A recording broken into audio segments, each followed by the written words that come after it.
All right, kids. So, continuing our non-profit organization practice questions. Here we are with the question of Welcome Cricket Club. ये सवाल हमारा homework था। मैंने last class में आप लोगों को होमवर्क क्वेश्चन सेंड किया था, तो ये सवाल हमारे होमवर्क में से है, वेलकम क्रिकेट क्लब का। चलें स्टार्ट करते हैं इस क्वेश्चन को, इस सवाल को देखते हैं एग्जामिनर इस सवाल में क्या क्या इंफॉर्मेशन दे रहा है, हम इस इंफॉर्मेशन को इंटरप्रेट कैसे करेंगे, यूज कैसे करेंगे और इससे वैल्यूएशन कैसे निकालेंगे। चलें स्टार्ट करते हैं। The welcome cricket club has the following assets and liabilities. Welcome cricket club के सर ये एसेट्स और लाइबिलिटीज हैं, गौर से देखिएगा।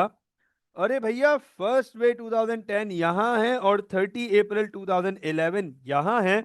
अब आप देखें एग्जामिनर ने ये क्या कर दिया भाई, 30 अप्रैल 2011 पहले रख दिया, 1 मई 2010 बाद में रख दिया। तो इसका मतलब है कि ये जो इंफॉर्मेशन है हमारे पास, गौर से देखिएगा, दिस इंफॉर्मेशन सर ये हमारी ओपनिंग इंफॉर्मेशन है और ये हमारी क्लोजिंग इंफॉर्मेशन है। तो अब आप देखिए वेलकम क्रिकेट क्लब ने हमें जो एसेट्स और लाइबिलिटीज दिए हैं, हमारे सामने लिस्ट है। तो पहले क्लोजिंग है, बाद में ओपनिंग है। अब ये काम A2 में एग्जामिनर बहुत करता है, ये काम एग्जामिनर A2 में बहुत करता है, ये हरकतें एग्जामिनर A2 में बहुत करता है कंफ्यूज करने के लिए कि देखो पहले क्लोजिंग रख दी फिर ओपनिंग इंफॉर्मेशन रख दी। अब तक हमने एएस लेवल में भी अगर इनकम्प्लीट रिकॉर्ड्स हमने क्वेश्चन अटैम्प्ट किए इनकम्प्लीट रिकॉर्ड्स के, हमने अभी एनपीओ का क्वेश्चन इससे पहले अटैम्प्ट किया, तो सर ओपनिंग तो पहले होना चाहिए क्लोजिंग बाद में होना चाहिए। एग्जामिनर ये काम A2 में करता है, तो आपको बड़ा एक्टिव रहना पड़ेगा, रेडी रहना पड़ेगा।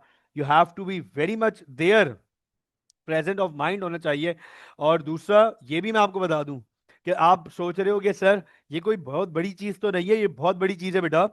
पास्ट में स्टूडेंट्स ने मिस्टेक्स की हैं, I am witness of those students and the mistakes. ये बहुत कॉमन है कि ओपनिंग की जगह क्लोजिंग की वैल्यू और क्लोजिंग की जगह ओपनिंग की वैल्यू रख दी, ये बहुत कॉमन मिस्टेक है। चलें आगे चलते हैं, नोट कीजिएगा। So we have equipment at cost. We have equipment depreciation provision. तो अब आप देखें हमारे पास इक्विपमेंट एट कॉस्ट है 40,000, equipment at the start of the year 104,000 at the end of the year. अब आप देखो साल के शुरू में हमारे इक्विपमेंट थे $40,000 के, साल के शुरू में वेलकम क्रिकेट क्लब के इक्विपमेंट साल के शुरू में $40,000 के थे।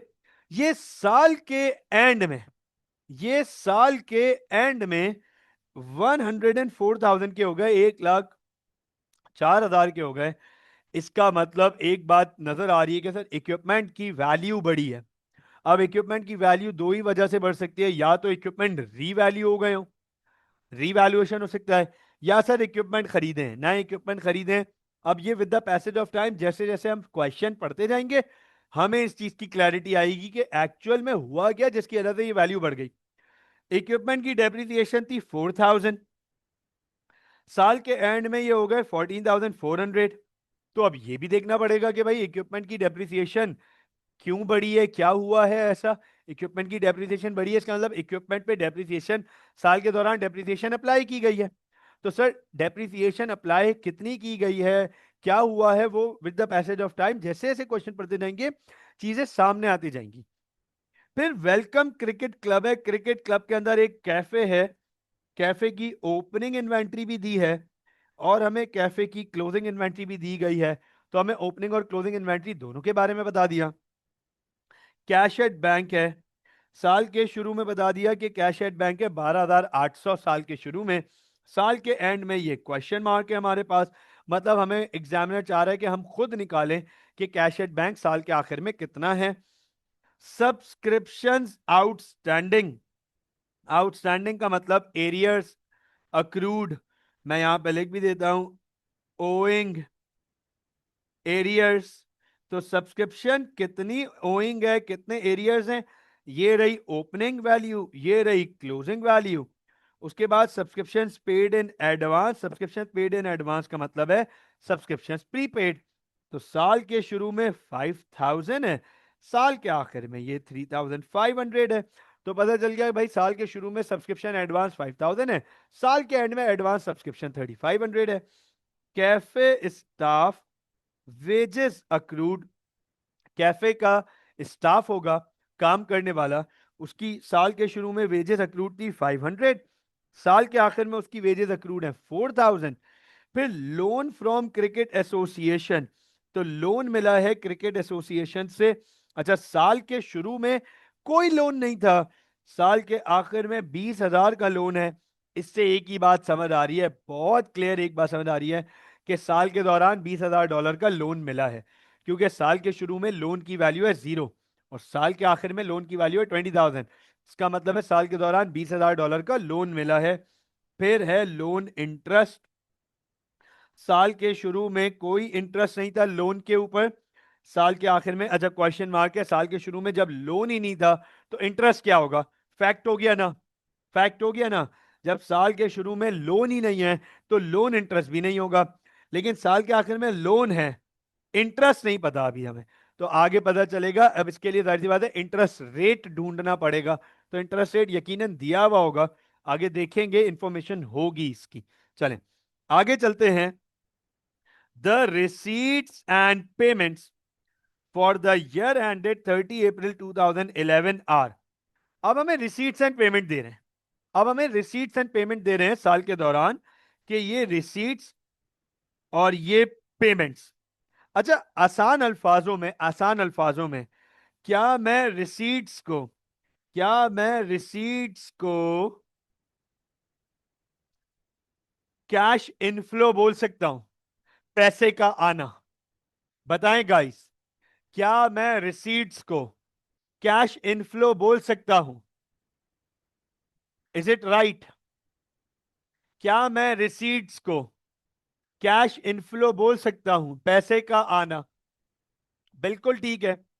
और क्या मैं पेमेंट्स को कैश आउटफ्लो बोल सकता हूं, पैसे का जाना, पैसे का जाना? राइट, राइट है।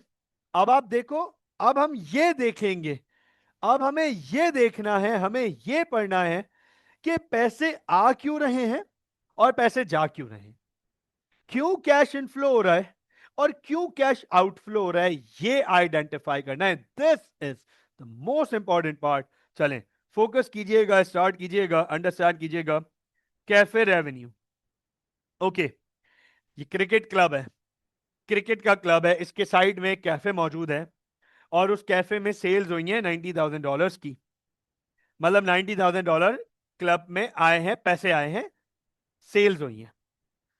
सब्सक्रिप्शन, उस क्रिकेट क्लब की सब्सक्रिप्शन आई है $34,000 की।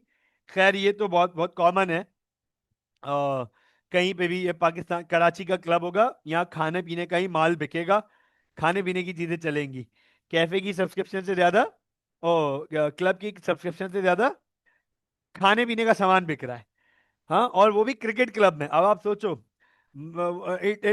It was to my surprise when I came to know, आप लोगों ने शायद सबने वो देखा होगा, iron fitness centre Gulistan Johar में है, डिस्को बेकरी के पास, gym gym and fitness centre है, IFC iron fitness centre. IFC के बिल्कुल साथ वो 75 डिग्री है और ऊपर जो है वो कोई चाय स्पेस है, I don't know the name, I don't know the name of that chai space, but I came to know about के आईएफसी आयरन फिटनेस सेंटर की जितनी सब्सक्रिप्शन है मंथली, सर उतनी तो उसकी 3 दिन की सेल्स है।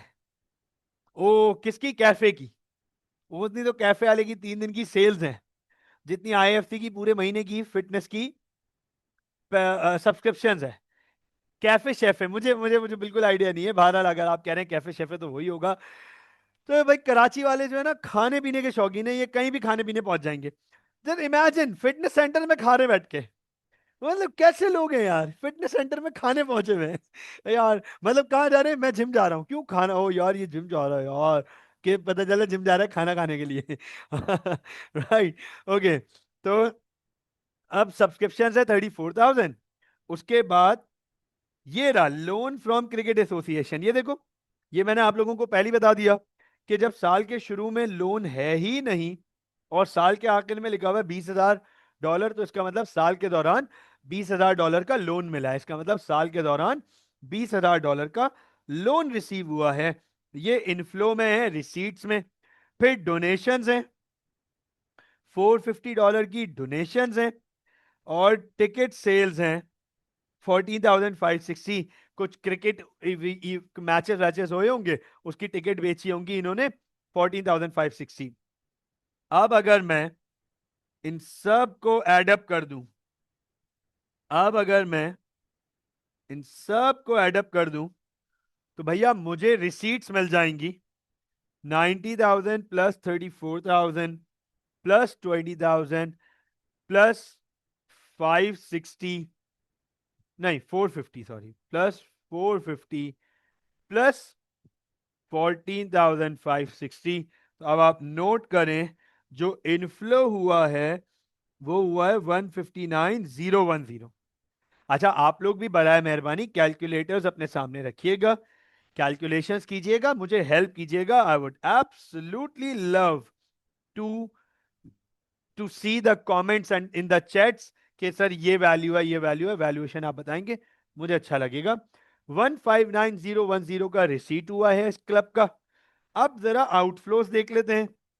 तो इन्होंने इक्विपमेंट, अच्छा ये रहे, देखो इक्विपमेंट खरीदे, देखो इक्विपमेंट खरीदे 64,000 के। अब एक चीज नोट कीजिएगा, इक्विपमेंट खरीदे हैं इन्होंने 64,000 के।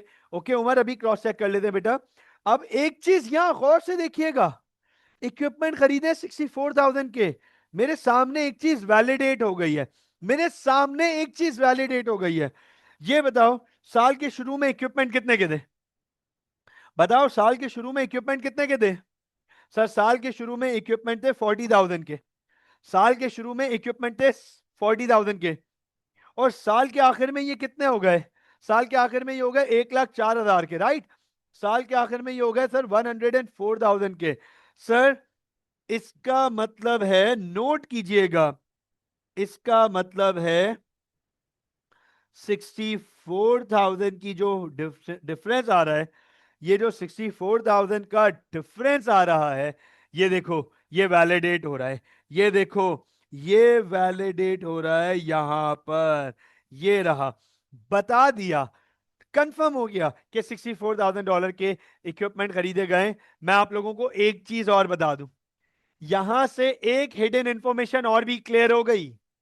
आपको पता है यहां से एक हिडन इंफॉर्मेशन मुझे और क्लियर हो गई। वेलकम क्रिकेट क्लब ने इस साल के दौरान कोई नॉन करंट एसेट सेल नहीं किया।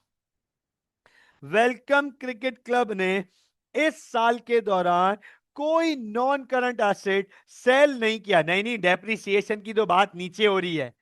उमर बोल रहा है नो डेप्रिसिएशन, नहीं नहीं डेप्रिसिएशन हो रही है, वो नीचे लिखा हुआ है डेप्रिसिएशन। कोई इक्विपमेंट डिस्पोज नहीं किया, हमें ये चीज समझ आ गई। ये देखो, मैं यहां पे लिखूंगा, मैं यहां पे लिखूंगा इक्विपमेंट, इक्विपमेंट का ओपनिंग है 40,000, एडिशन हुआ है 64,000 का, डिस्पोजल के बारे में कुछ पता नहीं है, तो वैल्यू होनी चाहिए 1,04,000 और क्लोजिंग वैल्यू 1,04,000 ही दी हुई है हमें। इसका मतलब टेक्निकली ये डिस्पोजल जीरो है। ये लीजिए, हमें ये पता चल रहा है यहां से। तो I hope that you are now getting these things. ये एएस लेवल से ही यूज होकर A2 में एडवांस हो रहा है हमारे पास। तो I hope that these are very clear to you now. अगर ये मिसाल के तौर पे, अगर ये मिसाल के तौर पे 1,04,000 की जगह 94,000 होता, तो मुझे फिर पता चल जाता कि अरे भैया डिस्पोजल भी हुआ है, कोई इक्विपमेंट भी बेचा है, क्योंकि वैल्यू तो 1,04,000 होनी चाहिए थी, कॉस्ट 1,04,000 होनी चाहिए थी, ये तो 94,000 बोल रहे हैं। अगर यहां 94,000 होता तो पता चल जाता कि भाई इन्होंने 10,000 का माल बेच, 10,000 का माल नहीं, 10,000 के इक्विपमेंट डिस्पोज भी किए हैं। I hope that this is very clear to you guys now. यहां तक कोई सवाल है तो थ्रो कर सकते हैं बेटा, यहां तक कोई क्वेश्चन है तो आप थ्रो कर सकते हैं। मैं आगे जा रहा हूं। रेंट पे किया है क्लब ने 21,000 का, रेंट पे किया है क्लब ने 21,000 का। साथ इस पे डेप्रिसिएशन निकालूंगा, साथ आगे जाके इस पे डेप्रिसिएशन निकालूंगा, डोंट वरी, कि डेप्रिसिएशन निकालूंगा। अच्छा, हो सकता है आप लोगों के माइंड में इस वक्त ये हो कि सर हम डेप्रिसिएशन भी तो ऐसे ही निकालते थे। नहीं, वो नेट बुक वैल्यू होती थी, वो नेट बुक वैल्यू होती थी, और नेट बुक वैल्यू डेप्रिसिएशन के बाद आती थी। ये एग्जामिनर ने हमें कॉस्ट दी हुई है, कॉस्ट, ये देखो कॉस्ट। तो सर इसकी डेप्रिसिएशन वो यहां से निकालेंगे बेटा, इधर से निकालेंगे। अच्छा चलो आपके सामने इसकी वर्किंग भी कर देता हूं, हैंड टू हैंड इसकी वर्किंग भी कर देता हूं। बताओ भाई, साल के शुरू में कितनी डेप्रिसिएशन थी? सर साल के शुरू में डेप्रिसिएशन थी 4,000। मतलब जो इक्विपमेंट 40,000 के थे, मतलब जो इक्विपमेंट 40,000 के थे, उन पे डेप्रिसिएशन थी साल के शुरू में 4,000। अब साल के एंड में इक्विपमेंट हो गए 1,04,000 के, क्योंकि इन्होंने 64,000 के और इक्विपमेंट खरीदे और कुछ भी बेचा नहीं है। तो क्या सारे इक्विपमेंट्स यूज हो रहे हैं? हाँ भाई, हमजा, सुफियान, मुतीब, उमर, साद, सईद, अनस, गाइस क्या सारे इक्विपमेंट साल के दौरान यूज हो रहे हैं? Are all equipments being use during the year? क्या सारे इक्विपमेंट साल के दौरान यूज हो रहे हैं? यस सर, बिल्कुल यूज हो रहे हैं, तो उन पे डेप्रिसिएशन लगेगी, राइट, उन पे डेप्रिसिएशन लगेगी। तो अब पता करना है सर कितनी डेप्रिसिएशन लगेगी, नोट कीजिएगा। ये देखें, depreciation by the end of the year हो गई 14,400, साल के शुरू में थी 4,000। इसका मतलब साल के दौरान 10,400 की डेप्रिसिएशन लगी है। ये आ गई डेप्रिसिएशन हमारे पास। साल के दौरान इन इक्विपमेंट्स के ऊपर 10,400 की डेप्रिसिएशन लगी है, तभी 4,000 से डेप्रिसिएशन बढ़ के 14,400 हो गई। This is the depreciation for the year. Saad अब ये क्लियर है बेटा? उमर अब ये क्लियर है बेटा? आप दोनों ने रिस्पेक्टिवली क्वेश्चन पूछा था। सईद, व्हाट अबाउट यू बेटा? Saeed, you are not answering बेटा, कोई जवाब नहीं आ रहा, कोई इंटरेक्शन नहीं है बेटा, कोई कमेंट नहीं है बेटा। चलें आगे चलते हैं, मूविंग ऑन, आगे चलते हैं। अब क्लब ने क्या क्या पेमेंट्स की हुई हैं ये देख लेते हैं। क्लब ने क्या क्या पेमेंट्स की हुई है? क्लब ने रेंट पे किया हुआ है 21,000 का। अच्छा, रेंट पे कोई एडजस्टमेंट नहीं है, आप देखो ये नजर आ रही, रेंट पे कोई अक्रूड प्रीपेड नहीं है हमारे पास। We don't have any accrued prepaid on rent. उसके बाद हीट एंड लाइट पे किया है क्लब ने 18,000 का। हीट एंड लाइट पे भी कोई हमारे पास, हीट एंड लाइट पे कोई मुझे एडजस्टमेंट नजर नहीं आ रही। उसके बाद वेजेस ऑफ कैफे स्टाफ 28,800, ये पेमेंट की है 28,800, लेकिन एक चीज देखिएगा, ये देखो cafe staff wages accrued, cafe के जो स्टाफ है उसकी वेजेस अक्रूड है। इसका टी अकाउंट बनाना पड़ेगा, पाप अकाउंट बनेगा इस वेजेस का। और फिर कैफे परचेजेस फॉर रीसेल है, कैफे परचेजेस फॉर रीसेल है $36,000 की। इसका मतलब ये हमारे पास कैफे की सीधी सीधी परचेजेस आ गई। अब अगर मैं इन सब को टोटल कर लूं, अगर मैं इन सब को टोटल कर लूं तो मुझे कैश आउटफ्लो मिल जाएगा। So cash outflow is 64,000 plus 21,000 plus 18,000 plus 28,800 plus 36,000, 167,800। ये बैंक से पैसे गए हैं, ये क्लब के बैंक से पैसे गए हैं, क्लब के बैंक में ये पैसे आए हैं। अब आप एक चीज नोट करो, ये देखो, ये देखो, कैश एट बैंक क्लोजिंग में क्वेश्चन मार्क है। साल के शुरू में 12,800 पैसे मौजूद थे, ये देखो, साल के शुरू में 12,800 ओपनिंग में मौजूद थे। ये इनफ्लो हुआ, ये आउटफ्लो हुआ। तो क्या अब मैं क्लोजिंग निकाल सकता हूं? क्या मैं क्लोजिंग कैश एट बैंक निकाल सकता हूं? सर बिल्कुल निकाल सकता हूं। 12,800 +159,010 -167,800। तो सर क्लोजिंग आ गई 4010। Closing cash at bank. बिल्कुल उमर, बिल्कुल उमर, यही है सर, 4010। ये क्लोजिंग आ गया। ये मैं यहां पे लिख भी देता हूं, ये मैं यहां पे लिख भी देता हूं, 4010। ये लो बेटा, ये मैंने कैश एट बैंक आपके सामने निकाल लिया। कैश एट बैंक की वर्किंग भी हो गई हैंड टू हैंड हमारे सामने। ये भी पता चल गया कि पैसे क्यों आए, किस वजह से आए, पैसे गए तो किस वजह से गए। अब देखो आगे कुछ चार एडिशनल इंफॉर्मेशन दे रहा है, पढ़ते हैं, समझते हैं, देखते हैं इन चार इंफॉर्मेशन में क्या कह रहा है। कह रहा है wages are a direct cost of the cafe and are charged to the trading account। देखिए क्या कह रहा है। कह रहा है वेजेस जो हैं वो कैफे की डायरेक्ट कॉस्ट है और उसे ट्रेडिंग अकाउंट में चार्ज किया जाता है। Wages are a direct cost of the cafe. Sir ये डायरेक्ट कॉस्ट क्या होती है कैफे के रिलेटेड, और ये क्या बात कर रहा है, थोड़ा सा एक्सप्लेन करें। मैं अभी नहीं एक्सप्लेन करूंगा, पहले मैं वेजेस की वर्किंग करूंगा, टी अकाउंट बनाऊंगा, फिर कैफे का जब ट्रेडिंग अकाउंट बना रहा हूँ उस वक्त आपको दिखाऊंगा, उस वक्त आपके सामने ये इंफॉर्मेशन दोबारा पढ़ूंगा और वहां पर एक्सप्लेन करूंगा। आगे कह रहा है the rent and heating and lighting are apportioned 40% to the cafe and 60% to the rest of the club. अब आप देखो एग्जामिनर क्या कह रहा है। कह रहे हैं जो रेंट है और हीट एंड लाइट है वो 40% कैफे को अपॉर्शन करोगे और 60% रेस्ट ऑफ द क्लब को करोगे। Thankfully everyone to your AS absorption costing. आप सबको अपॉर्शनमेंट्स आती हैं। Thankfully to apportionments of absorption costing from as.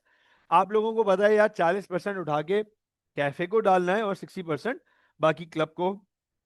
फिर कह रहे हैं the loan from the cricket association was received on 1st November 2010. Interest is payable at 10% per year। तो कह रहा है जो लोन मिला हमें क्रिकेट एसोसिएशन से वो 1 नवंबर को मिला और उस पे इंटरेस्ट है 10%। तो इसकी वर्किंग अभी यहीं पे सामने कर देता हूं, कोई बड़ी बात ही नहीं है। सर 200,000 का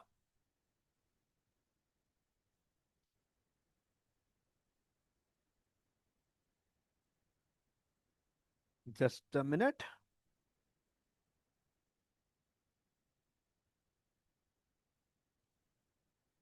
ओके। सर 200,000 का हमें लोन मिला है और उस पर इंटरेस्ट है 10%। तो इसका मतलब पूरे साल का इंटरेस्ट बनता है 2,000। लेकिन लोन तो मिल रहा है 1 नवंबर को, 1 नवंबर को, और इसका अकाउंटिंग ईयर एंड हो रहा है 30 अप्रैल को। अकाउंटिंग ईयर स्टार्ट हुआ था 1 मई को। ये देखो अकाउंटिंग ईयर स्टार्ट हुआ था 1 मई को। अकाउंटिंग ईयर स्टार्ट हुआ था 1 मई को और लोन हमें मिल रहा है 1 नवंबर को। इसका मतलब लोन को पूरा साल गुजरा ही नहीं। इसका मतलब सर लोन को पूरा साल गुजरा ही नहीं। तो आए काउंट करते हैं, नवंबर, दिसंबर, जनवरी, फरवरी, मार्च, अप्रैल। 30 अप्रैल को अकाउंटिंग ईयर एंड हो रहा है। इसका मतलब सर लोन मिला ही 6 महीने पहले है। ये देखो लोन मिला ही हमें 6 मंथ्स पहले है, 6 मंथ्स बैक। तो सर जब लोन ही 6 महीने पहले मिला है तो हम पूरे साल का इंटरेस्ट थोड़ी लगाएंगे। तो इंटरेस्ट हो गया $1,000। ये देखो समझ आई ये बात। Hamza, Sufiyan, Mutib, Naqi, Umar, Saad, Saeed, Anas, is this clear? Is this clear बेटा? अच्छा नकी अपने नाम, अपने अपने फुल नेम के साथ बेटा मैसेज कर दे जरा मुझे, अटेंडेंस मार्क होगी बेटा। नकी अपने फुल नेम के साथ मैसेज कर दे बेटा। ओके चले आगे चलते हैं, आगे चलते हैं। तो $1000 हमारा इंटरेस्ट हो गया। ये देखिए बेटा, ये आ गया हमारे पास $1000, राइट। ये आ गया हमारे पास $1000। अब आगे चलते हैं। अब हमें कह रहा है depreciation is charge to the income and expenditure account. तो कह रहा है डेप्रिसिएशन जो है वो इनकम एंड एक्सपेंडिचर पे चार्ज होगी। डेप्रिसिएशन जो है वो इनकम एंड एक्सपेंडिचर पे चार्ज होगी हमारे पास। चले, तो कोई मसला नहीं है, डेप्रिसिएशन हम ऑलरेडी निकाल चुके हैं। डेप्रिसिएशन हम ऑलरेडी निकाल चुके हैं, इनकम एंड एक्सपेंडिचर में लेके जाना है इसको। अंडरस्टैंड कीजिएगा। अब देखते हैं आगे क्या है सर। आगे एग्जामिनर हमसे कैफे की इनकम स्टेटमेंट मांग रहा है। एग्जामिनर हमसे कैफे की इनकम स्टेटमेंट मांग रहा है। एग्जामिनर हमसे कैफे की इनकम स्टेटमेंट मांग रहा है। कह रहा है इनकम स्टेटमेंट बनाओ to show the gross profit and profit for the year. तो एग्जामिनर कह रहा है कि ग्रॉस प्रॉफिट निकाल के दो कैफे का, और प्रॉफिट फॉर द ईयर निकाल के दो जो कैफे ने साल के दौरान अर्न किया होगा। अंडरस्टैंड कीजिएगा, पार्ट ए में तो हमसे इनकम स्टेटमेंट मांग रहा है कैफे की, पार्ट बी में हमसे इनकम एंड एक्सपेंडिचर अकाउंट मांग रहा है क्लब का। अब आप देखो, वो कैफे के लिए था, वो कैफे के लिए था, राइट, वो कैफे के लिए था। ये हमारे पास आ, ये हमारे पास क्लब के लिए है। और आखिरी में हमसे बैलेंस शीट। अच्छा, अब सर ये बैलेंस शीट क्या है, अंडरस्टैंड कीजिएगा। ये आउटडेटेड टर्म है, आप सबको पता है बैलेंस शीट पहले यूज होता था।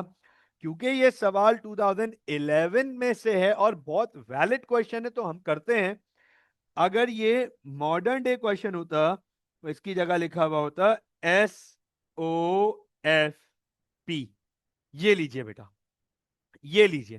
तो ये क्वेश्चन होता हमारे पास SOFP। तो SOFP हमें बनानी होती है, वेलकम क्रिकेट क्लब की SOFP बनानी है। अब हमें डायरेक्ट डायरेक्ट क्या बोल रहा है एग्जामिनर, कैफे का ट्रेडिंग अकाउंट बनाओ, क्लब की इनकम है, क्लब का इनकम एंड एक्सपेंडिचर अकाउंट बनाओ, और क्लब की SOFP बनाओ। तो मैं आपको एक बात बता दूं, डायरेक्ट काम नहीं हो सकता। हमसे एग्जामिनर डायरेक्ट मांग रहा है, डायरेक्ट काम नहीं हो सकता। हमें ये वर्किंग करनी पड़ेगी, हमें इस पे वर्किंग करनी पड़ेगी, हमें कुछ चीजों पे वर्किंग करनी पड़ेगी। कि सर क्या क्या वर्किंग करनी पड़ेगी, गौर से देखिएगा, नोट कीजिएगा। हमें सबसे पहले तो सब्सक्रिप्शन का अकाउंट बनाना पड़ेगा। हमें सबसे पहले सब्सक्रिप्शन का अकाउंट बनाना पड़ेगा ताकि सब्सक्रिप्शन की इनकम निकालें। फिर हमें ये स्टाफ वेजेस का अकाउंट बनाना पड़ेगा जो कि अक्रूड है, ताकि स्टाफ की वेजेस का अकाउंट बना के निकाल सकें। फिर रेंट को और हीट एंड लाइट को अपॉर्शन करना पड़ेगा, राइट। डेप्रिसिएशन हम निकाल चुके हैं, लोन इंटरेस्ट हम निकाल चुके हैं। तो प्रोबेबली इसके अलावा कोई और वर्किंग नहीं है। दो बड़ी वर्किंग हमें करनी है, दो बड़ी वर्किंग, एक सब्सक्रिप्शन अकाउंट और वो स्टाफ के वेजेस अकाउंट। तो अब मैं आपके सामने, मैं पहले रीजनेबल स्पेस देख लेता हूं जो मेरे पास अवेलेबल हो, एक रीजनेबल स्पेस। चलो मैं यहां पे सब्सक्रिप्शन अकाउंट आपके सामने बनाता हूं। काफी स्पेस मुझे ये लग रहा है, वैलिड स्पेस है। तो मैं यहां पर आपके सामने, यस प्लीज देखिएगा, यहां आपके सामने सब्सक्रिप्शन अकाउंट बनाने जा रहा हूं।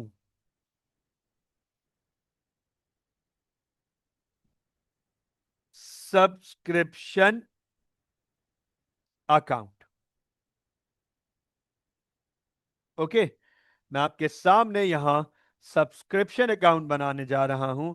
सर सब्सक्रिप्शन आप सबको पता है इनकम और अप्पा बेसिस पे बनती है। सब्सक्रिप्शन इनकम है, अप्पा बेसिस पे बनती हैं। तो मैं आपके सामने यहां पे लिख रहा हूं, ये देखिएगा, arrear BD, prepaid BD, prepaid CD,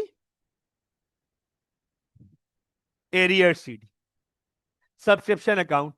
अप्पा बेसिस पे बनेगा। Arrear, prepaid, prepaid, arrears. Arrear को अक्रूड बोलो, ओइंग बोलो, आउटस्टैंडिंग बोलो। चारों नाम कॉमन है, एक्सेप्टेबल है, वैलिड है। सबसे पहले सब्सक्रिप्शंस आउटस्टैंडिंग, ये रहा एरियर्स, ओपनिंग में है 2200। अब आप देखो, याद करो क्लास के स्टार्टिंग पॉइंट पे मैंने बताया था ये एग्जामिनर ने क्या कर दिया, पहले क्लोजिंग का कॉलम दे दिया, बाद में ओपनिंग का कॉलम दे दिया। क्या ये मिस्टेक होती है स्टूडेंट से? यस सर, यहां होती है, यहां पर होती है, क्योंकि उनके माइंड में हमेशा से उन्होंने यही देखा है कि ओपनिंग पहले और क्लोजिंग बाद में। तो बहुत कॉमनली क्लोजिंग की वैल्यू ओपनिंग में और ओपनिंग की वैल्यू क्लोजिंग में, ये बहुत कॉमन एरर पिछले इतने सालों में देखा है, तो इसीलिए बार बार इस पे फोकस कर रहा हूं। और एग्जामिनर ये काम A2 में आपके साथ बहुत करता है। एग्जामिनर को पता नहीं क्या मसला है, A2 में उसको कुछ नहीं मिलता, वो ये हरकतें करता रहता है बैठ के, राइट? कि ओपनिंग को क्लोजिंग में, क्लोजिंग को ओपनिंग में, और स्टूडेंट्स को देखें इतना पढ़ने के बावजूद, बताने के बावजूद वो ये मिस्टेक कर कर आ जाते हैं, वो ये मिस्टेक कर कर आ जाते हैं, राइट? अब आप देखें, सब्सक्रिप्शन एरियर्स ओपनिंग में है 2200, ओपनिंग में है हमारे पास 2200, क्लोजिंग में है 3600। ये दोनों वैल्यूज मैंने ओपनिंग की निकाल ली। अब है सब्सक्रिप्शन एडवांस, तो एडवांस ओपनिंग में है 5000, क्लोजिंग में है 3500। सर एडवांस का मतलब प्रीपेड, ये देखो बेटा आप लोगों के सामने यहां लिख भी रहा हूं प्रीपेड। तो ओपनिंग में प्रीपेड है 5000 और क्लोजिंग में प्रीपेड है 3500। ठीक हो गया। सर क्या सब्सक्रिप्शन मिली है क्लब को? क्लब को कोई सब्सक्रिप्शन मिली है? बिल्कुल मिली है। क्लब को ये सब्सक्रिप्शन मिली है $34,000 की। क्लब को ये सब्सक्रिप्शन मिली है $34,000 की। हाँ अच्छा उमर, कॉमन है बेटा, इसीलिए देखो आप फोकस करें, मैं आप लोगों को बार बार वो चीजें बताता रहूंगा, उस पर फोकस करूंगा जो स्टूडेंट की कॉमन मिस्टेक्स हैं। और ये कॉमन है, बहुत कॉमन है, तो इससे परेशान नहीं होना, फोकस रखना है और इसको ठीक करना है।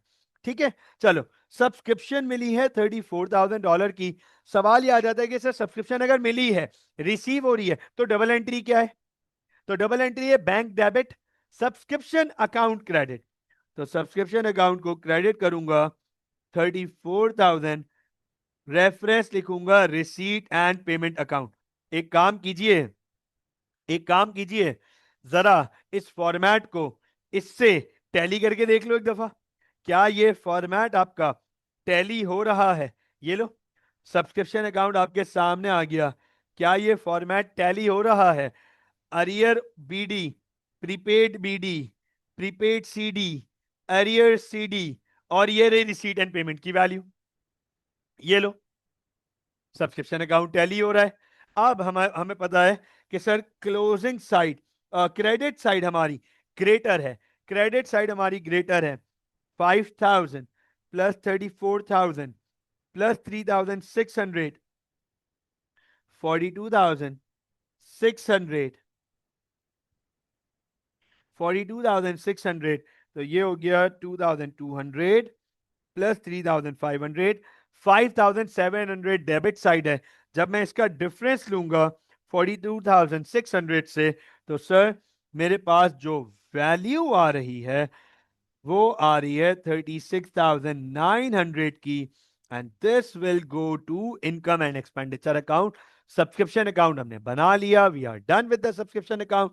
सब्सक्रिप्शन अकाउंट की वर्किंग हमने कर दी।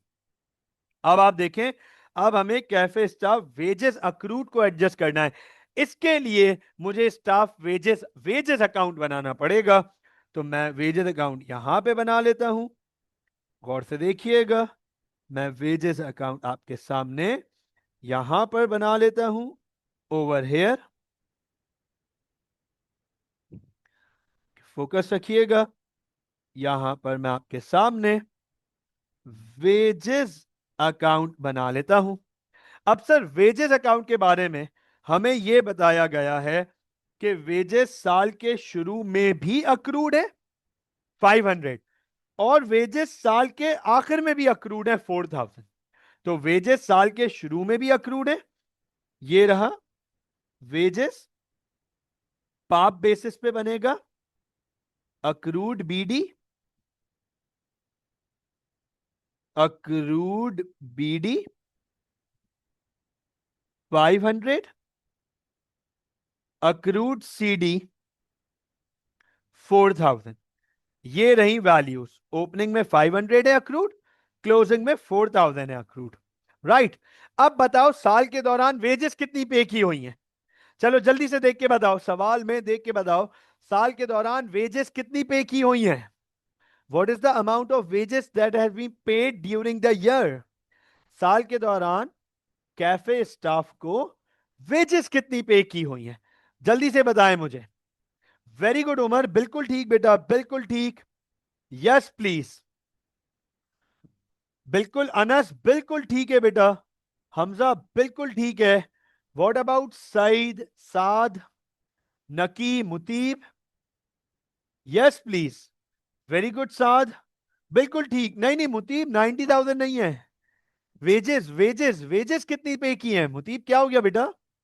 साल के दौरान वेजेस पे की हैं सर 28,800। ये रही 28,800। 90,000 तो कैफे की सेल्स हैं। वेजेस कितनी पे की गई हैं? तो साल के दौरान वेजेस पे की हैं 28,800। सर वेजेस पे की हैं, डबल एंट्री क्या होगी? Wages debit, receipt and payment credit. Wages debit, receipt and payment credit. तो वेजेस को डेबिट करेंगे 28,800 से, रेफरेंस लिखेंगे रिसीट एंड पेमेंट। ये लीजिए, वेजेस को डेबिट करेंगे 28,800 से, तो अब डेबिट साइड हो गई 32,800। 32,800। तो सर डिफरेंशियल वैल्यू आ गई 32,300, और ये इनकम स्टेटमेंट में जाएगी क्योंकि ये कैफे को बिलोंग करती है। ये इनकम एंड एक्सपेंडिचर में नहीं जाएगी, ये कैफे को बिलोंग करती है, तो ये इनकम स्टेटमेंट में जाएगी। मुझे बताएं, क्या यहां तक सारी वर्किंग क्लियर है? Yes please give me a thumbs up guys, give me a thumbs up. I want to see thumbs over here. क्या यहां तक क्लियर है? यहां तक क्लैरिटी है? यहां तक कोई कंफ्यूजन तो नहीं? पक्का?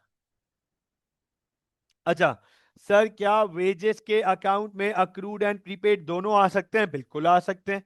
देखो इस बात को अंडरस्टैंड करना। मुतीब गाइस, मुतीब का सवाल है क्या वेजेस के अकाउंट में अक्रूड प्रीपेड दोनों आ सकते हैं? आ सकते हैं। कुछ हो सकता है कुछ स्टाफ ऐसा हो जिसको हमने वेजेस ना दी हो, और हो सकता है कुछ स्टाफ ऐसा हो जिसको हमने प्रीपेड कर दी हो। भाई मेरे बिजनेस में एम्प्लॉयज हैं, तो ऐसा हो जाता है। ऐसा हो जाता है कि किसी की वेजेस एक आध महीना, एक आध महीना तो नहीं, एक आध दिन, दो तीन, वेजेस की बात करें तो डेली बेसिस पर होता है।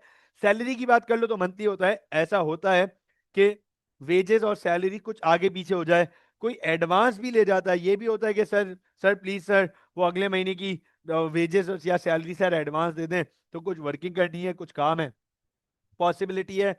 वेजेस में प्रीपेड भी हो सकता है, अक्रूड भी हो सकता है। आमतौर पे इस किस्म के क्वेश्चन हमसे टेस्ट होते नहीं है, लेकिन हो सकता है।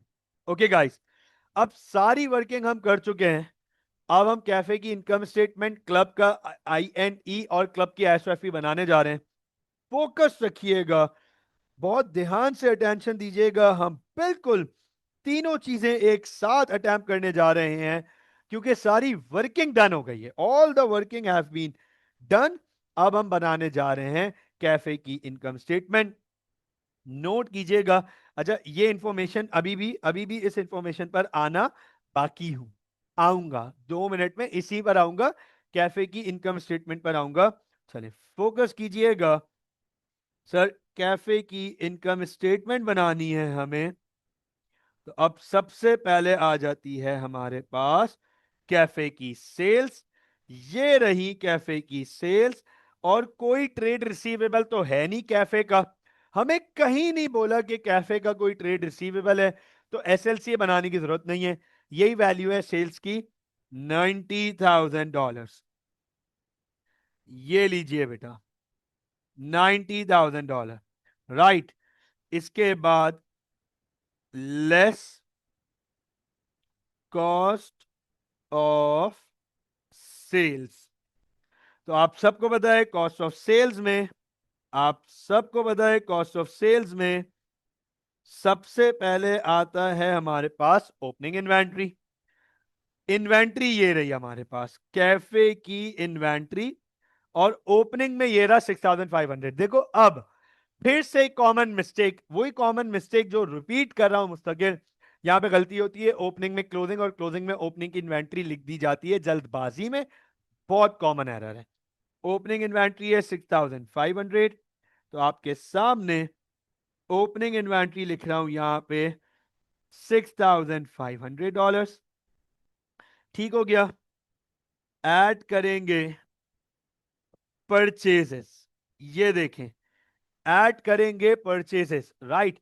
अच्छा सर, अगर सेल्स रिटर्न पर एग्जामिनर क्वेश्चन मार्क दे दे तो एसएलसीए बनाएगा? डिपेंड करता है, अब ये डिपेंड करता है कि कितनी इंफॉर्मेशन है। हो सकता है अगर सेल्स रिटर्न दी हुई हो, ना दी हुई हो, वर्किंग हो ना हो। आमतौर पे ट्रेड रिसीवेबल होगा तब एसएलसीए बनाना पड़ेगा, ठीक है ना। ट्रेड रिसीवेबल होगा तब एसएलसीए बनाना पड़ेगा, ट्रेड रिसीवेबल के बगैर एसएलसीए बनेगा नहीं, ठीक है। तो एसएलसीए से आप कह सकते हो कि सेल्स रिटर्न की इंफॉर्मेशन सामने आ जाए। और अगर सिर्फ सेल्स रिटर्न की इंफॉर्मेशन होगी सीधी सीधी, तो फिर हमें एसएलसीए नहीं बनाना पड़ेगा, हम डायरेक्ट सेल्स रिटर्न की इंफॉर्मेशन लिख देंगे। बहरहाल अब आ गया हमारे पास परचेजेस, ये रहे purchases, cafe purchases for resale, cafe purchases for resale $36,000, ये लिख दिए परचेजेस। अब आपके सामने जो इंफॉर्मेशन लिखने जा रहा हूं, बराए मेहरबानी अपने अपना दिल दिमाग कान खुले रखिएगा। ये इंफॉर्मेशन बहुत इंपॉर्टेंट है आप लोगों के लिए, ये आप लोगों ने पहली दफा देखी होगी ये इंफॉर्मेशन, इस पे बात भी करूंगा बहुत सुकून से। ये देखो क्या लिख रहा हूं यहां, एड कैफे स्टाफ वेजेस। आप बोलो सर क्या क्या क्या हो गया सर आपको, वेजेस तो हम हमेशा एक्सपेंस में लिखते हैं। आप बोल रहे होंगे सर वेजेस तो एक्सपेंस में लिखते हैं, सर गलत करें सर, क्या करें सर, इसको मिटाएं। तो बेटा ये बात मैं नहीं कह रहा, ये बात एग्जामिनर कह रहा है। Wages are a direct cost of the cafe. अभी मैं इस पे नहीं जा रहा कि ये कैसे हो सकता है, राइट नाउ मैं ये नहीं कह रहा कि ये कैसे हो सकता है, लेकिन एग्जामिनर कह रहा है, मैं नहीं कह रहा, एग्जामिनर कह रहा है कि wages are a direct cost of the cafe and charge to the trading account. Trading account में चार्ज करो, प्रॉफिट लॉस अकाउंट में नहीं। ग्रॉस प्रॉफिट के बाद, ग्रॉस प्रॉफिट के बाद हम लेस एक्सपेंसेस करते थे ना, तो वहां पे वेजेस लिखते।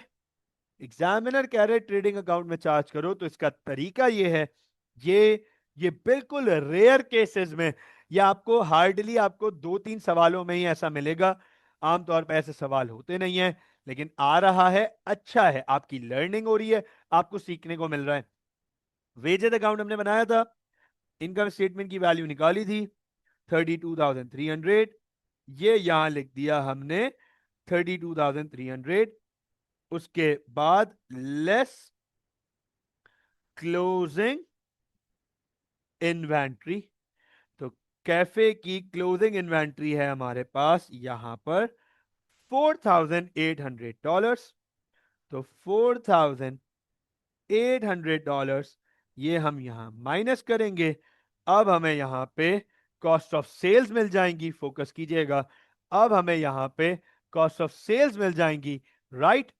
कॉस्ट ऑफ सेल्स है हमारे पास 6,500 प्लस 36,000 प्लस 32,300 माइनस 4,800, ये हो गई हमारे पास 70,000। 70,000, तो 20,000 का हमारे पास इस क्लब का के कैफे का ग्रॉस प्रॉफिट आ गया, ये देखें। तो कैफे का ग्रॉस प्रॉफिट आ गया 20,000। नाउ लेस एक्सपेंसेस, अब हम एक्सपेंसेस माइनस करते हैं। तो दो एक्सपेंसेस हैं कैफे के, एक रेंट और दूसरा हीट एंड लाइट। और ये बात भी मैं नहीं कह रहा, एग्जामिनर खुद कह रहा है कि रेंट और हीट एंड लाइट 40% कैफे को जाएंगे, 40% कैफे को जाएंगे। तो रेंट की वैल्यू है 21,000, रेंट की वैल्यू है 21,000, जिसका 40% बनता है 8,400। और हीट एंड लाइट की वैल्यू है 18,000, 18,000 का 40% बनता है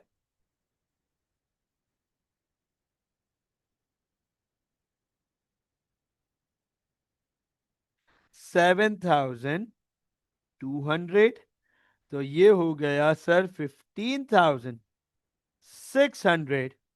तो प्रॉफिट बन गया हमारे पास 4,400, the profit for the year of cafe.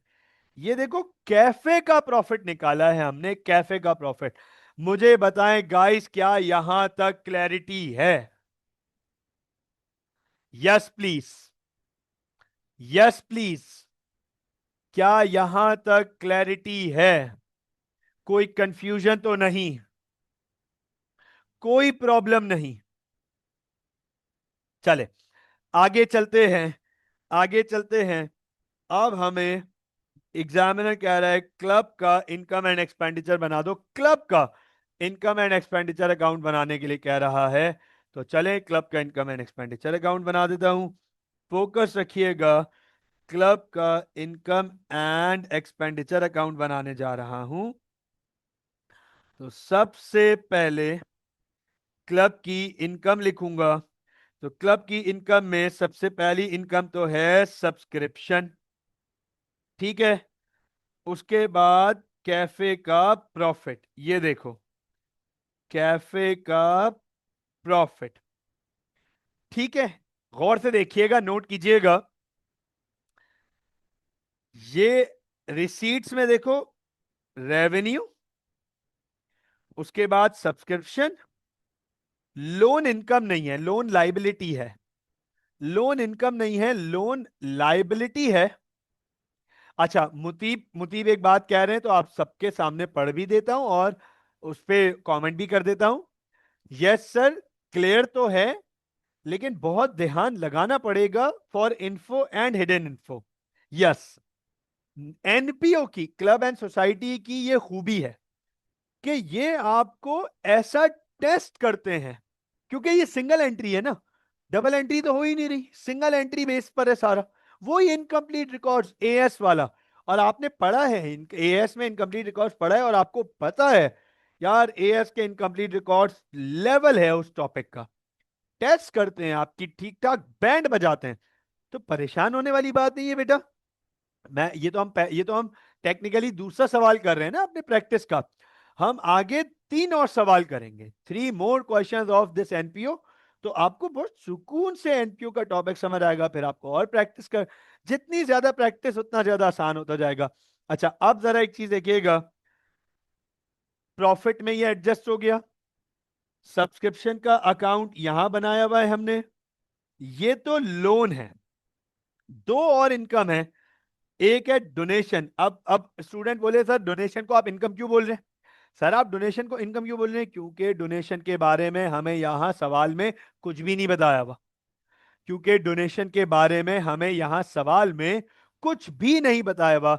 अगर हमें डोनेशन के बारे में बताया हुआ होता, तो बताया हुआ होता डोनेशन इज कैपिटलाइज। जब डोनेशन के बारे में कुछ भी नहीं बताया हुआ, तो ये बाय डिफॉल्ट रेवेन्यू डोनेशन होगा। ठीक हो गया?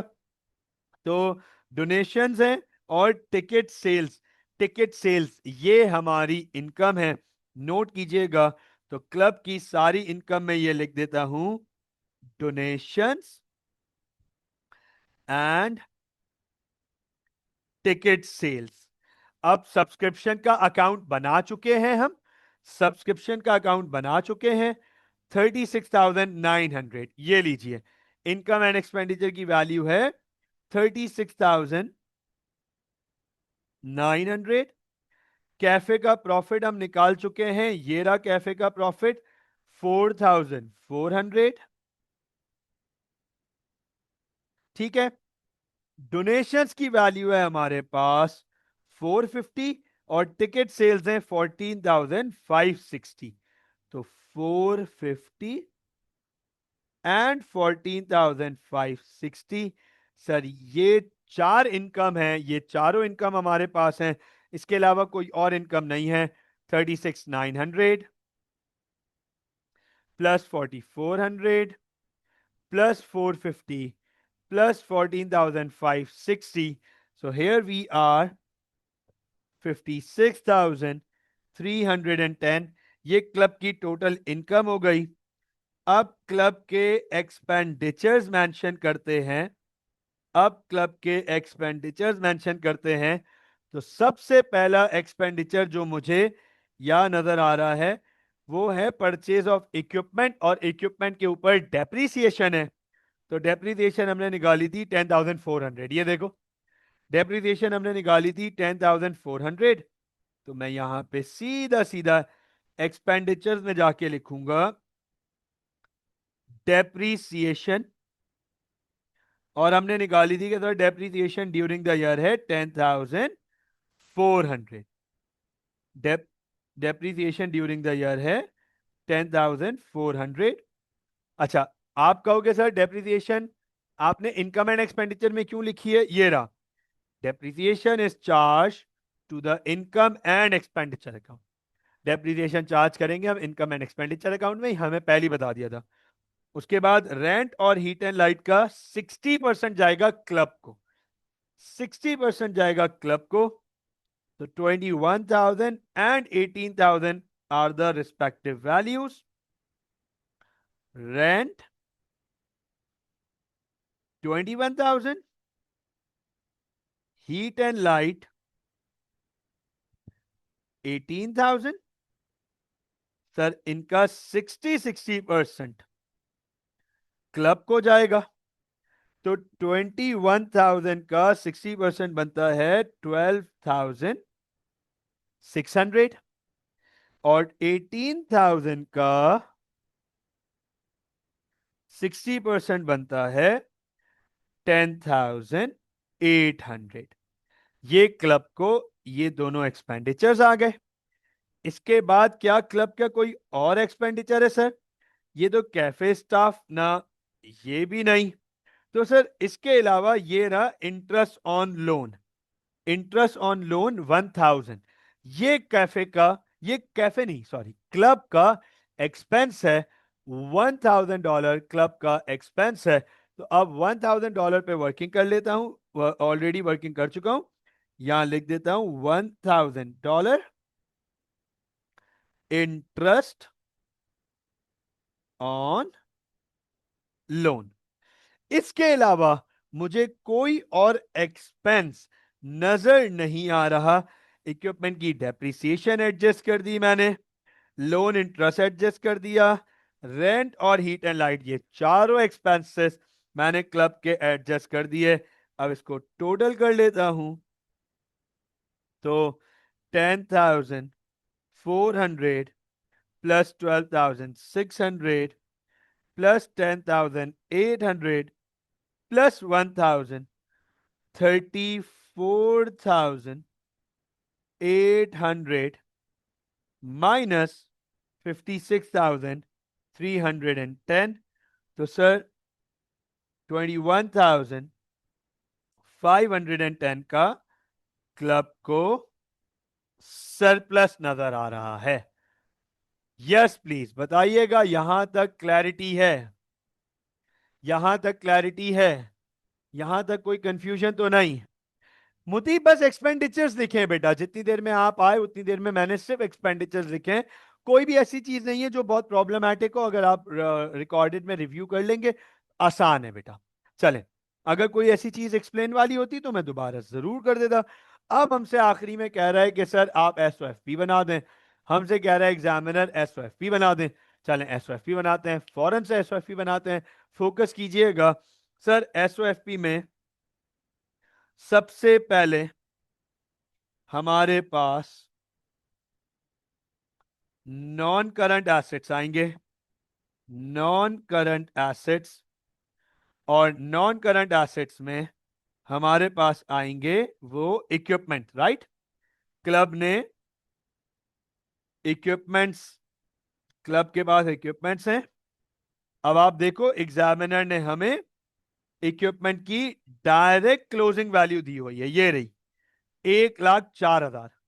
डायरेक्ट क्लोजिंग वैल्यू दी हुई है 1,04,000। तो मैं इसको डायरेक्ट यहां पे लिखूंगा, नोट कीजिएगा 1,04,000, राइट। कॉस्ट की वैल्यू, ये आप सबको पता है कि ये कॉस्ट का कॉलम है, ये एक्यूमुलेटेड डेप्रिसिएशन का कॉलम है, तो ये नेट बुक वैल्यू का कॉलम है। अब एग्जामिनर ने हमें इसके साथ साथ इक्विपमेंट की क्लोजिंग डेप्रिसिएशन भी तो दी है, ये रही 14,400। इक्विपमेंट की कॉस्ट और इक्विपमेंट की डेप्रिसिएशन 14,400, तो 14,400 क्लोजिंग डेप्रिसिएशन भी आ गई इक्विपमेंट की।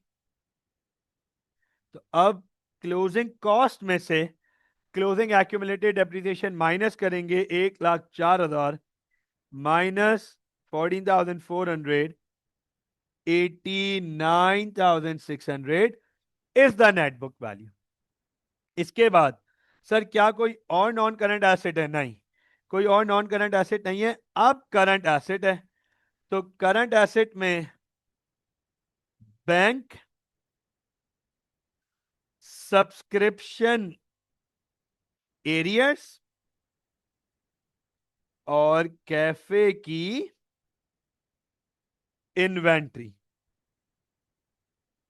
ये देखें, ये तीन करंट एसेट्स मुझे याद हैं, ये तीन करंट एसेट्स मुझे याद हैं, जिसमें बैंक है, सब्सक्रिप्शन एरियर्स है और कैफे की इन्वेंट्री है। ये तीनों मैं आपके सामने लिख भी रहा हूं, ये तीनों मैं आपके सामने शो भी कर रहा हूं। नोट कीजिएगा, गौर से देखिएगा, ये तीनों मैं आपके सामने शो कर रहा हूं। सर सबसे पहले ये रहा बैंक 4010, ये रहा बैंक 4010। इसके बाद सब्सक्रिप्शन इन एरियर्स, ये रहा सब्सक्रिप्शन एरियर्स क्लोजिंग 3,600। और कसर कैफे की इन्वेंट्री, ये रहा 4,800। इसके अलावा मेरे पास कोई करंट एसेट नहीं है, कोई करंट एसेट नजर भी नहीं आ रहा। तो मैं यहां पे इनकी वैल्यूज कैलकुलेटर में नोट डाउन कर लेता हूं। 4010, सब्सक्रिप्शन एरियर्स है 3,600 और कैफे की इन्वेंट्री है 4,800। तो अब इनको मैं नीचे करंट एसेट्स में ले जाके इनकी वैल्यूज लिख देता हूं। बैंक की वैल्यू है 4010, सब्सक्रिप्शन एरियर्स है 3,600 एंड कैफे इन्वेंट्री है 4,800। ये लीजिए गाइस 12,410। तो अब टोटल कर लेते हैं, प्लस 89,600, 102,010, ये हो गए क्लब के टोटल एसेट्स, ये आ गए क्लब के टोटल एसेट्स। अब हम आगे चलते हैं, इसको इक्वल करेंगे एक्यूमुलेटेड फंड्स एंड लाइबिलिटीज से। ये देखें, अब हम इसे टोटल करेंगे एक्यूमुलेटेड फंड्स एंड लाइबिलिटीज से। तो सर सबसे पहले यहां पर हम एक्यूमुलेटेड फंड्स की बात करेंगे। अब आप देखें, एक्यूमुलेटेड फंड्स में हमारे पास सबसे पहले आता है ओपनिंग। अब आप देखो इस सवाल में गौर से देखिएगा, इस सवाल में हमें एक्यूमुलेटेड फंड्स ओपनिंग दिया हुआ ही नहीं है, आप देखो, इस सवाल में हमें कहीं ओपनिंग एक्यूमुलेटेड फंड्स नहीं दिया हुआ। कहां दिया हुआ है आप देखें तो ओपनिंग एक्यूमुलेटेड फंड की वर्किंग करनी पड़ेगी, कैलकुलेशन करनी पड़ेगी। कैसे कैलकुलेशन करनी पड़ेगी? Assets minus liabilities, opening assets minus liabilities, opening assets minus liabilities. आपके सामने इसकी वर्किंग करने जा रहा हूं। इन दोनों की नेट वैल्यू लिखूंगा, ये देखना, ये 36,000 ये एसेट है। इक्विपमेंट ओपनिंग में 40,000 की कॉस्ट है और 4,000 की उसकी डेप्रिसिएशन, तो 36,000 की उसकी नेट बुक वैल्यू है। कैफे इन्वेंट्री 6,500 एसेट है। 12,800 बैंक एसेट है। सब्सक्रिप्शन एरियस 2,200 ये एसेट है। और बाकी 5,000 और 500 वेजेस अक्रूड, ये दोनों नीचे की लाइबिलिटीज हैं। इसके अलावा कुछ भी नहीं है। तो अब मैं एसेट्स को टोटल करता हूं। 36,000 plus 6,500 plus 12,800 plus 2,200, 57,500 minus 5,500। Sir 52,000 का हमारा एक्यूमुलेटेड फंड आया है। 52,000 का हमारा एक्यूमुलेटेड फंड आया है। ओपनिंग एक्यूमुलेटेड फंड 52,000, ये लीजिए बेटा। 52,000 हमारा ओपनिंग एक्यूमुलेटेड फंड आ गया। ठीक हो गया। अब इसमें ऐड करूंगा मैं सरप्लस। तो सरप्लस हमारे पास, ये देखें, सरप्लस हमारे पास 21,510 का सरप्लस है। 21,510, 21,510 का सरप्लस है। और कुछ भी नहीं है हमारे पास इसमें, और कुछ भी नहीं है। तो मैं इसमें ऐड कर दूंगा 21,510, ये बन गया 73,510। अब एक नॉन करंट लाइबिलिटी है लोन। एक नॉन करंट लाइबिलिटी है हमारे पास लोन, और वो है 20,000। लोन हमें एसोसिएशन से मिला था 20,000 का। और हमारे पास करंट लाइबिलिटीज में, करंट लाइबिलिटीज में, कम ऑन यार, दिस इज इरिटेटिंग, ये बड़ा इरिटेट कर रहा है इस वक्त। जस्ट अ मिनट, मैं इसकी डायरेक्शन चेंज कर देता हूं। ओके, सब्सक्रिप्शन एडवांस, एक ये हमारी करंट लाइबिलिटी है। वेजेस, बल्कि वेजेस अक्रूड नहीं लिखूंगा मैं, यहां वेजेस अक्रूड नहीं लिखूंगा मैं, यहां लिखूंगा, गौर से देखिएगा मैं यहां क्या लिखूंगा। सर मैं यहां लिखूंगा अदर पेबल्स, जिसमें वेजेस अक्रूड भी आएगा और इंटरेस्ट अक्रूड भी आएगा। तो आपके सामने सब्सक्रिप्शन एडवांस की वैल्यू उठाने जा रहा हूं। ये रहा सब्सक्रिप्शन एडवांस 3,500 क्लोजिंग में। नोट कीजिएगा, वेजेस अक्रूड है 4,000, लोन इंटरेस्ट अक्रूड है 1,000। तो 3,500 सब्सक्रिप्शन एडवांस है मेरे पास। ये देखें, सब्सक्रिप्शन एडवांस 3,500, और अदर पेबल में वेजेस 4,000 देना बाकी है और 1,000 लोन इंटरेस्ट देना बाकी है। ये बन गया 5,000। अब इन सब को टोटल करूं तो 20,000 प्लस 3,000 प्लस, सॉरी, 3,500 प्लस 5,000, 28,500 500, और अब टोटल कर लूं 28,500 को 73,510 में, तो सर 102,010, ये हमारा आंसर टैली हो गया। ये दोनों साइड्स हमारी टैली हो गई। अब बताएं मुझे, क्या ये क्लियर हुआ?